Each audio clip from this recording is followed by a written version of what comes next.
আসসালামু আলাইকুম এভরিওয়ান। আজকে আরও একটা এপিসোড দেখার জন্য স্বাগতম জানাচ্ছি আমার চ্যানেলে। আজকে তৈরি করে দেখাবো খুব সহজ একটা চকলেট কেকের রেসিপি। চকলেট কেক তৈরি করার জন্য প্রথমে একটি মিক্সিং বলে একটা স্ট্রেনারে দিয়ে দিচ্ছি 1 কাপ পরিমাণে ময়দা, 1/3 কাপ দিয়ে দিচ্ছি কোকো পাউডার, হাফ চা চামচ বেকিং সোডা, 1 চা চামচ দিয়ে দিচ্ছি বেকিং পাউডার। এবার শুকনো উপকরণগুলোকে খুব ভালোভাবে চেলে নিতে হবে, যাতে করে শুকনো উপকরণের মধ্যে কোনো প্রকারের লাম্পস না থাকে।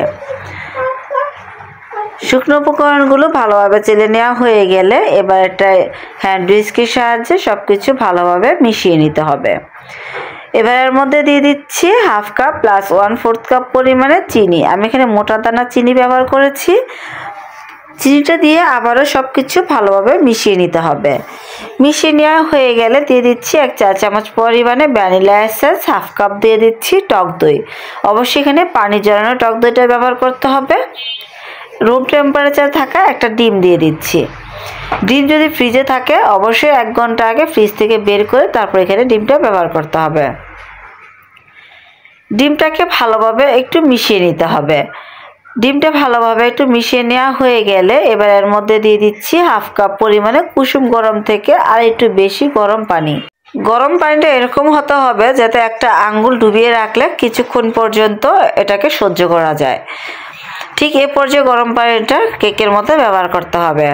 এবার সব কিছু খুব আলতোভাবে মিশিয়ে নিব। ভিডিওটা যেহেতু বড় হয়ে যাচ্ছে তাই আমি এখানে স্পিডটা বাড়িয়ে দিয়েছি, তবে আমি কিন্তু আলতোভাবে কেকের মিশ্রণটাকে তৈরি করে নিয়েছি। কিছুক্ষণ মিশিয়ে নেওয়ার পরে কিন্তু দেখবেন চিনিটা একদম ভালোভাবে গলে যাবে আর ব্যাটারটা অনেকটা পাতলা হয়ে যাবে। এবার এর মধ্যে দিয়ে দিচ্ছি 1/4 কাপ পরিমাণে রান্নার তেল।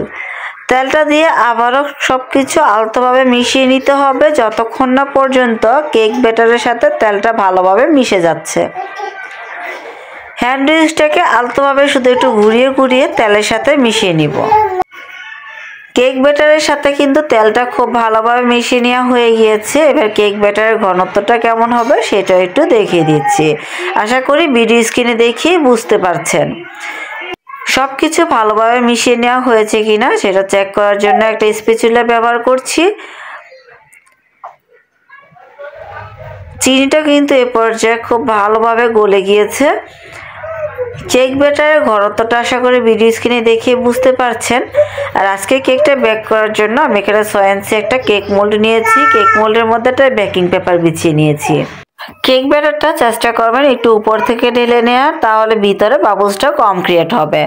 কেক ব্যাটারটা ঢেলে নেওয়া হয়ে গেলে 2 থেকে 3 বার ভালোভাবে ট্যাপ করে নিব, এতে করে ভিতরে বাবলসটা বের হয়ে আসবে। 160 ডিগ্রি প্রিহিট ওভেনে 35 মিনিটের জন্য কেকটাকে বেক করে ওভেন থেকে নামিয়ে নিয়েছি। কেকটাকে ঠান্ডা করে নিয়ে মোল্ড আউট করে নিচ্ছি। কেকের উপরের অংশটা একটু কেটে সমান করে নিচ্ছি।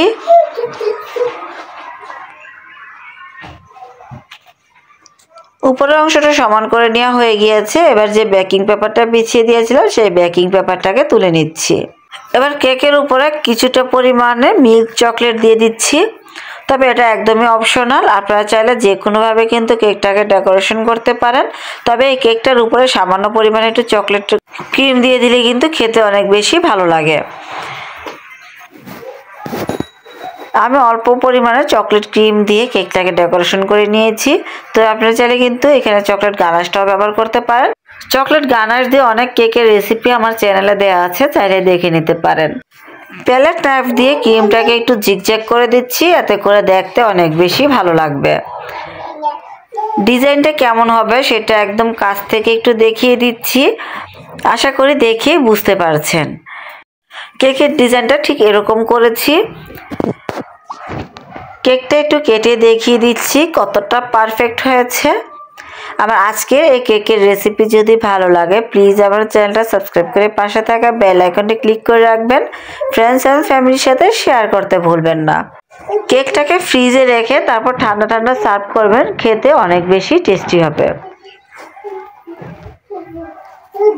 আশা করছি আমার আজকের রেসিপিটিও আপনাদের কাছে ভালো লেগেছে। এরকম আরও নতুন নতুন রেসিপি পেতে চ্যানেলের নোটিফিকেশন বেল অন করে রাখবেন, এতে করে নতুন রেসিপিটি সবার আগে আপনার কাছে পৌঁছে যাবে। এই ছিল আমার আজকের কেকের রেসিপি। ধৈর্য সহকারে ভিডিওটি উপভোগ করার জন্য অসংখ্য ধন্যবাদ।